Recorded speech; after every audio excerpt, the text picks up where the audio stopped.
coming up on the Q30 Newscast. Learn about construction plans for Hamden's first ever animal shelter. NPR's Eric Marrapodi spoke at the university's Critical Conversation series last Friday and learned about who you can vote for and when in the town of Hamden for this upcoming election. Also, get a sneak peek into a caf that opened up just a short walk from campus. All that and more coming up on the Q30 Newscast.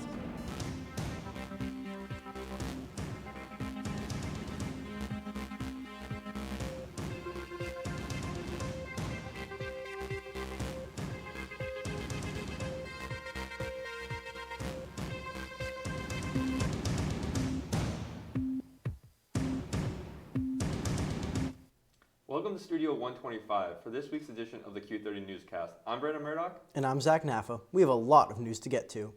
Hamden Mayor Lauren Garrett attended the second annual Gathering of the Paws hosted by Gimme Shelter this past Saturday, where she made a special announcement. Ashley Potvin has more with the first animal shelter in Hamden. Gimme Shelter Hamden, a volunteer organization that raises awareness for animal abuse and abandonment, held its second annual Gathering of the Paws event this past Saturday. The event is designed to bring awareness to Hamden and raise funds to build the town's first ever animal shelter. The organization believes there should always be a safe and legal option to rehome a pet in a town of 62,000 people, which is why holding these events are so important. We all love our animals, and I think not having an animal shelter in the size of a town, people kind of need a place, whether they want to adopt an animal or they have an animal that they can't keep anymore. We just really need a place that we can go to bring our animals to.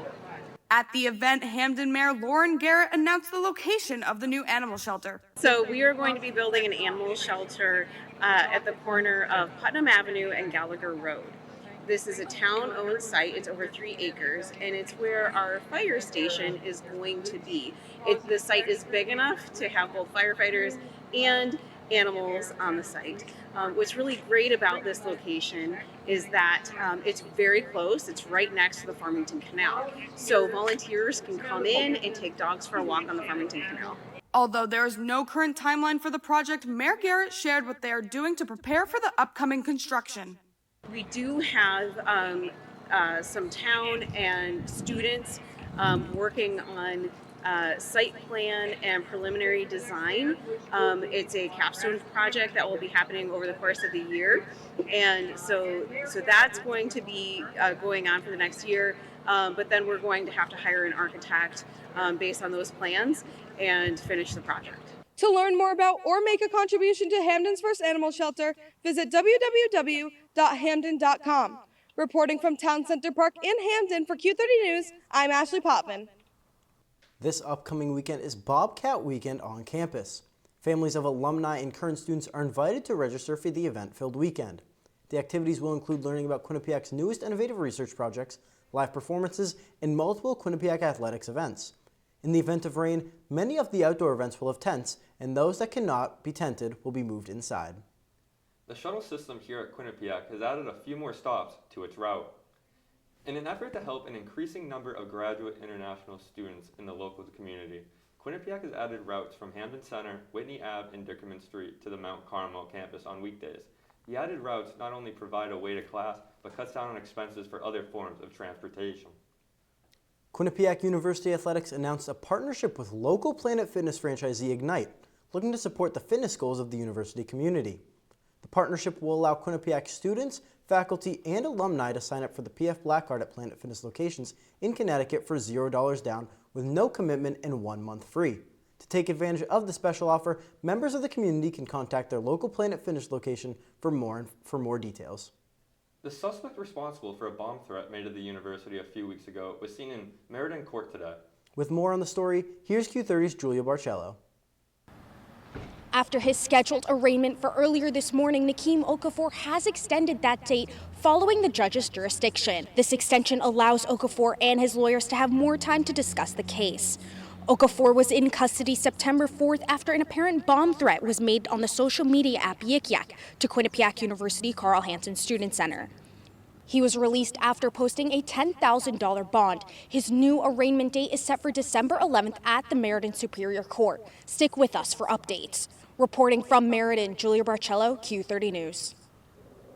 A new German course, German for Reading, is on its way to Quinnipiac in the spring semester. The class will be offered online in the second half of the spring semester and is open to all. No prior knowledge of German needed to join. In the course, students will practice German grammar and reading strategies. The School of Communications is also introducing a new course titled Next Gen Design, AI, VR, and AR in Creative Practice. According to the course description, students will be introduced to the innovative tools and technologies shaping the future of design, focusing on artificial intelligence, virtual reality, and augmented reality. Students will gain hands-on experience and theoretical knowledge to harness these technologies in creative ways. We have seen courses at Quinnipiac changing, but let's see how the weather is changing. Yeah, Brandon, it's felt like summer lately, really hot in Connecticut, but Evangeline Crossley is here with a 3-day weather update. Thanks, Zach and Brandon. Yeah, we've had a bit of a scorcher these past few days. Really weird for October. We had a high of 74 today with a low of 57 later tonight when it gets a little cooler out. But tomorrow we'll be seeing more of those October temperatures with a high of 68 and a low of 43. And then on Friday we'll be seeing a high of 64 with a low of 47. A lot closer to what we were expecting this time of year. Now we have to take our first commercial break of the night, but stick around to see my full weather forecast later.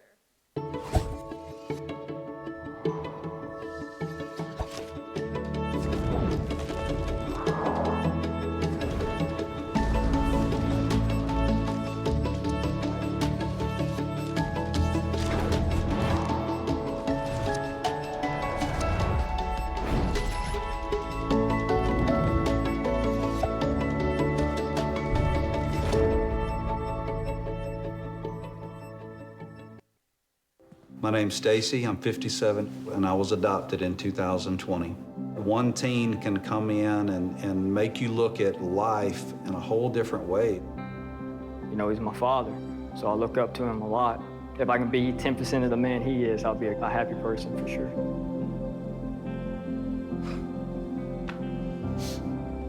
Learn about adopting a teen from foster care. You can't imagine the reward. Visit adoptuskids.org.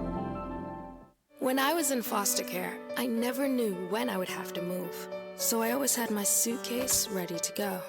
Then one day, I was adopted. My new parents opened their hearts and home to me. My parents cook my favorite breakfast for me every morning. My parents take me on trips I never thought I would go on. They gave me a home and an even better reason to use that suitcase. My parents aren't perfect, but they're perfect for me. Back to the Q30 Newscast. I'm Zach Naffa alongside Brandon Murdoch. With election season coming up, Q30's Sydney Weimer takes a look at what voting has looked like so far in Connecticut. Starting this past Monday, for the first time in history, the state of Connecticut has enforced new early voting procedures, allowing residents to cast their ballots weeks ahead of the general presidential election.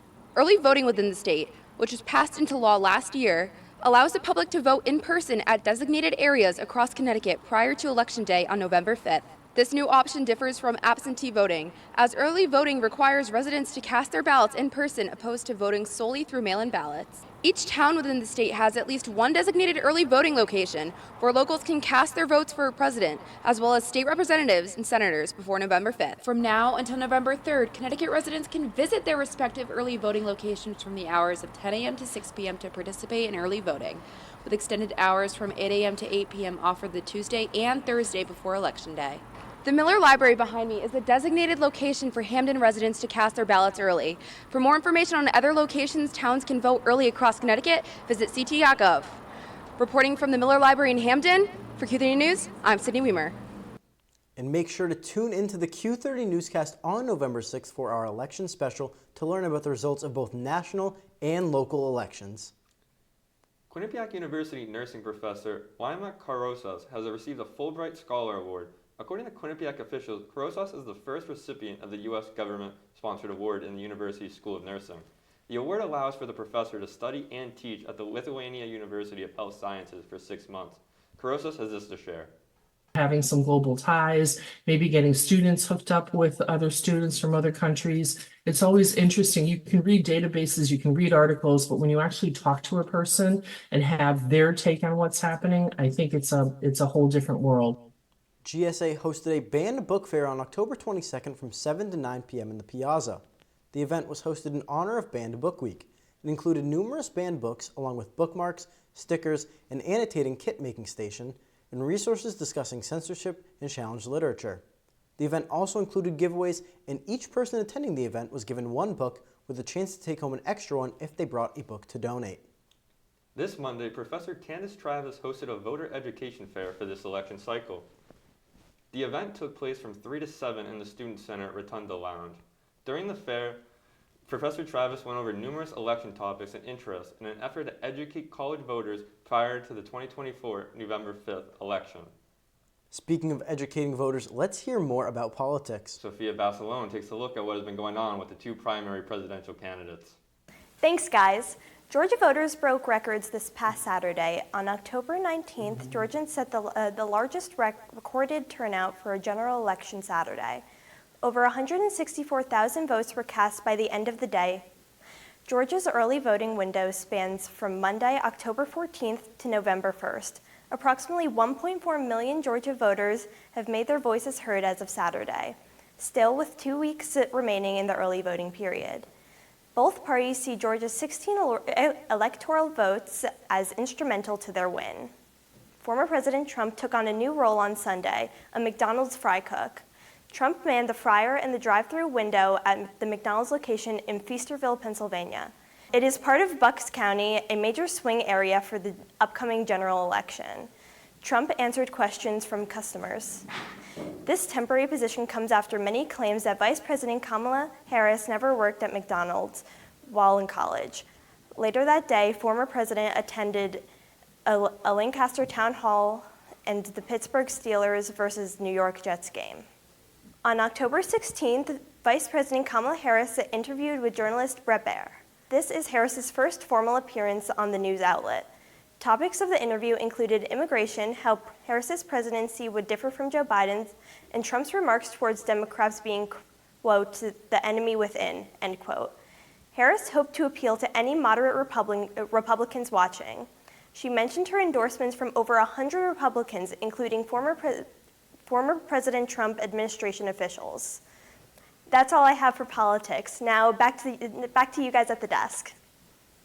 Thanks, Sophia. Now we got to take our second break of the night. When we come back, we'll hear a full 7-day forecast from Evangeline and some national news. Stay with us. Owen, when you came into my life, it was a whirlwind. I just can't do it. We didn't know what the future would hold, but we knew you would always be a part of it. Adopting you was the best decision in our life. And I am so proud to call you my son.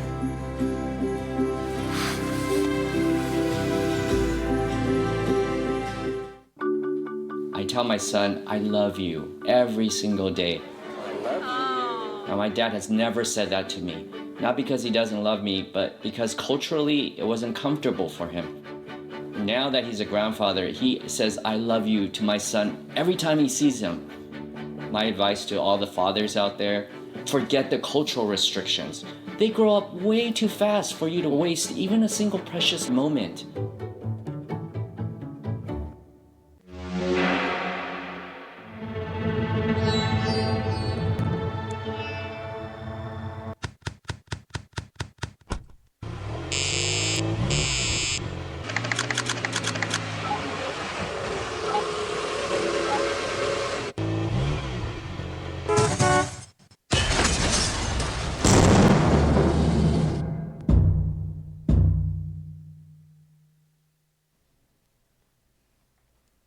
Welcome back to the Q30 Newscast. I'm Zach Naffa. And I'm Brandon Murdoch. Evangeline Crossley is back to talk about the 7-day forecast and weather throughout the state. Thanks again, Zach and Brandon. Now, as we look into Bobcat weekend this weekend, we're going to be seeing a lot of these October temperatures still, with a high of 68 on Saturday, and then it's going to get a little cooler on Sunday with that high of 58. It's going to stay a little bit cooler on Monday with that high of 58 again, staying around 40 for the lows on all those days. And on Tuesday, we're going to be seeing a little bit of warmer weather, a 67 with a low of 53. Now, as we look around the state of Connecticut for tomorrow, it's going to be mostly cloudy with a little bit of sun coming in Danbury and Stamford. The temperature is going to stick around 75 to 77. And it's going to get a little cooler at night with 53 to 58 degree weather all around the state. Now I'm going to send it back to Brandon and Zach at the desk. Thanks, Evangeline. Quinnipiac continued their Critical Conversation series this past week. Andrew Allison was in attendance for the most recent conversation featuring Quinnipiac alum Eric Marrapodi. Cover things completely and honestly. Last Friday, the Office of Inclusive Excellence hosted NPR's Eric Marrapodi in their latest edition to the Critical Conversation series. The event occurred in the Communications, Computing, and Engineering building in Room 101. Marrapodi discussed the upcoming election and how the news media covers it. In an interview with Q30, he described the election as high stakes and emphasized how misinformation and disinformation makes it difficult for journalists to report on it. This is a really interesting election, and it's a really interesting opportunity to talk about kind of what we're doing at NPR and how things are going sort of writ large in the media landscape. This is going to be a really close election. There are really high stakes, especially for the media. Marrapodi highlighted the fact that the upcoming election may be one of the most polarizing ever, and how important it will be for news media to get both sides or the full story. Yeah, one of the things that I'm really big on, the country has become very polarized in the last few years, and so it's really important for journalists to make sure we are talking to everybody and painting a complete picture of what's happening. In a message to future journalists, Marrapodi said that they should decide what journalists they want to be and not cave to criticism and outside pressures. Also, Marrapodi described the importance of correcting yourself if you do make a mistake to ensure you keep your credibility as a journalist. Ultimately, it comes down to what you publish, right, and how you carry yourself. And that's your best defense, is to publish things that are great and excellent and are fair and are complete. And when you screw up, to make amends and print a correction or issue a correction. And I think that ability to admit with a correction that you're not always going to get it right is a huge benefit to a newsroom and an organization, to say, like, we're out here, we're doing our best, and when we get it wrong, we're going to acknowledge it and try to move forward and get it right. On a separate note, Marrapodi, who is a Quinnipiac alum, mentioned how much Quinnipiac has changed and improved since his time here. He believes that Quinnipiac set him up well for his career as a journalist.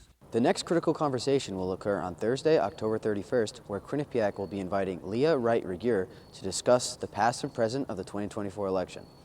Reporting from CCE for Q30 News, I'm Andrew Allison. Now it's time to examine what's going on around our nation. Q30's Emily Katz is in studio with more. Thank you, guys. The United States is currently investigating a leak of highly classified U.S. intelligence. Documents detailing Israel's preparations for retaliation on Iran began circulating online after being posted on Telegram by an Iran-linked account called Middle East Spectator. This leak has sent U.S. government officials into a full investigation to discover who had access to documents and to prevent further leaks. The FBI is leading the investigation along with Pentagon investigators and the intelligence community. The theory that currently stands is that this breach most likely came from a government insider and not a cyber intrusion. Former CEO of Abercrombie & Fitch, Mike Jeffries, was arrested for sex trafficking and interstate prostitution charges. Jeffries is alleged to have operated an international sex trafficking and prostitution business from 2008 to 2015 with his business partners Matthew Smith and James Jacobson, and a romantic partner who was not named.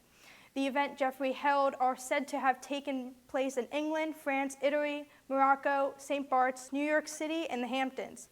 Male models were falsely led to believe that they could receive career opportunities or modeling contracts if they took part in sexual actions. After this initial court appearance, Jeffries was released on $10 million bond, but after appearing in front of a grand jury, he was returned an indictment of a single count of sex trafficking as well as 15 counts of interstate prostitution tied to 15 alleged victims. A trial date has not been set, but if convicted, Jeffrey faces a maximum sentence of life imprisonment. Walgreens, a well-known drugstore chain, will be closing more than 1,200 of their stores over the next 3 years. The chain has struggled with online competitors such as Amazon and lower reimbursement rates for prescription drugs. This expected closure is a significant escalation from only a few months ago in June of 2024, when the financially struggling company revealed it would only be closing down 300 underperforming locations. The closures were announced in response to a reported fourth quarter loss of $3 billion, with over 80 towns across Connecticut housing Walgreens locations. The impact of these closures remains uncertain, as no specific timeline has been provided for when stores in the area will shut down. That's all in national news. Brandon, Zach, will these closures affect you guys?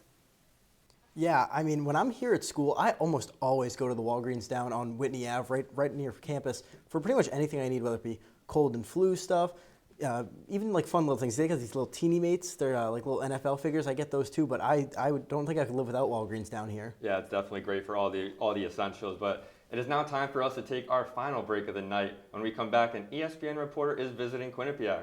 And Eli Ehlers will join us to discuss Quinnipiac sports, and we'll see a mindful eating lesson. Don't go anywhere. Have you ever helped a fellow veteran? Of course. Yes. Have you ever asked for help yourself? It's always tough, right? I always feel like I can solve my own problems, but eventually, you just can't deal with it on your own. And you start to question, maybe people would be better off without me. And you realize that you're not alone. Once you take that first step, there's so much support.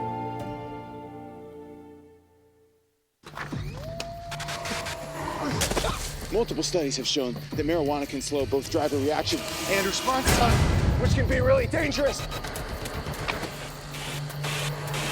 He's here. He's here. Wait. What? I can't drive. Why? My. Oh.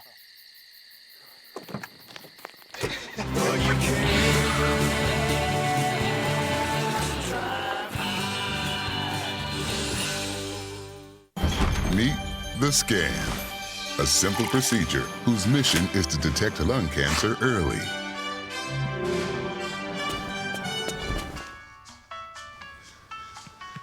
I'm here to save you. But I feel fine. That's great, but you may still be at high risk for lung cancer. Oh man, that's a new fence. If you smoke, early detection could save your life. Learn more at savedbythescan.org. Welcome back to the Q30 Newscast. Open Skate is officially back at M&T Bank Arena. Recwell is hosting Open Skate every Monday this semester. 2 Open Skate sessions will be hosted each night, with the first session beginning at 6 p.m. and the second session starting at 7 p.m. Students are encouraged to bring their own skates, but there are some available on a first-come, first-served basis, courtesy of SGA. The line begins at 5:30 outside of the bank. On Thursday, October 24th, ESPN reporter Tim Kirkshin will be coming to Quinnipiac University to speak to students. Kirkshin, an ESPN MLB reporter, will be coming on the day before Game 1 of the World Series. He will join Quinnipiac professor Nick Petroskevicius in the CCE Open Air Studio at 4 p.m. as part of the What's Your Story series. Those in attendance will have the opportunity to ask questions as well. It was an action-packed weekend for Bobcats athletics. Both fall and winter sports were in action. Eli Ehlers is here with more. Thanks, Brandon and Zach. Quinnipiac had 18 sporting events this past weekend, so let's get right into it. Starting things off with the men's ice hockey team, the USCHO poll was released on Monday, and the Bobcats fell out of the top 10 for the first time since April 12, 2021, after dropping 2 games to the University of Maine. Just 6 minutes into the game, Maine forward Nolan Renwick fired a shot from the left circle that got past Silverstein. Late in the first period, Maine capitalized on a Quinnipiac mistake, and forward Charlie Russell shot the rebound in, giving Maine the 2-0 lead heading into the first intermission.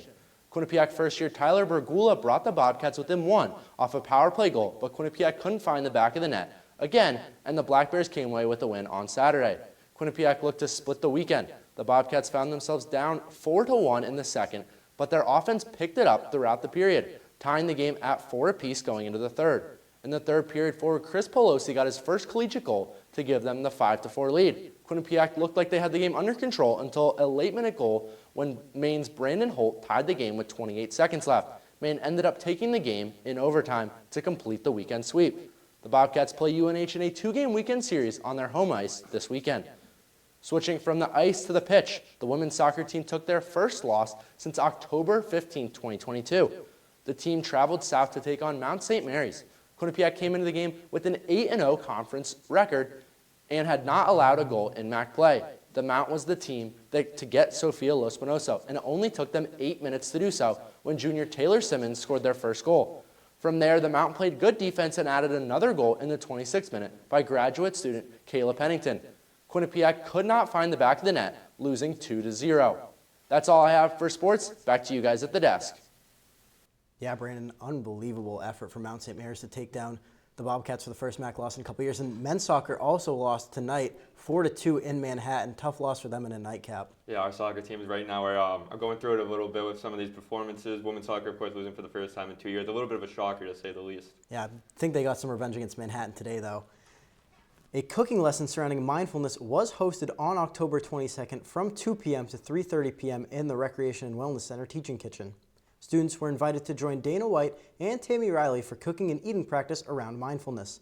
On the menu for this class was hummus and cut vegetables for dipping. With cold season coming up, it's important to stay healthy, but it's not just the cold and flu people should be worried about. Cases of pertussis, also known as whooping cough, are up more than 5 times this year than last year. Whooping cough is most dangerous to infants and young children, although it can affect anyone.